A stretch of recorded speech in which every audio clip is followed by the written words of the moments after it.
Medical Revalidation of Puerto Rico, Clinical Vignette on the Objective of a Randomized Controlled Trial, RCT. Clinical Vignette. A pharmaceutical company is developing a new antihypertensive drug.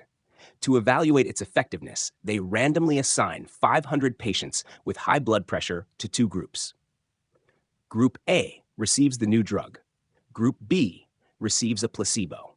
After 6 months, researchers compare the blood pressure levels between the two groups to determine whether the new medication is superior to the placebo.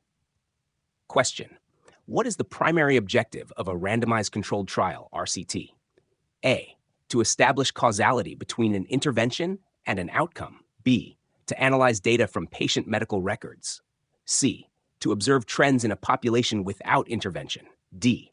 To identify risk factors for diseases. Correct answer: A. To establish causality between an intervention and an outcome.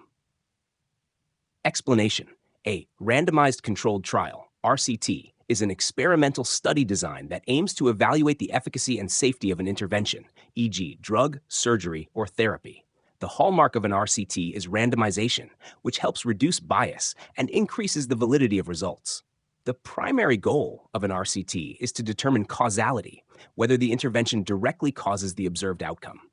Blinding, single-blind, double-blind, further minimizes bias. Results are often reported using relative risk R or hazard ratios HR. Why not the other options? B. Analyze patient medical records. This describes a retrospective cohort study or cross-sectional study, not an RCT. C. Observe trends without intervention. This describes an observational study, e.g., cohort or cross-sectional study. D. Identify risk factors. This is the goal of a case control study, not an RCT. Key features of an RCT. RCT characteristics. Study type, experimental, interventional method. Randomization and blinding, objective. Determine causality. Outcome measure. Effectiveness and safety of an intervention. Strengths, reduces bias, high internal validity. Weaknesses, expensive, time-consuming ethical concerns. Would you like a diagram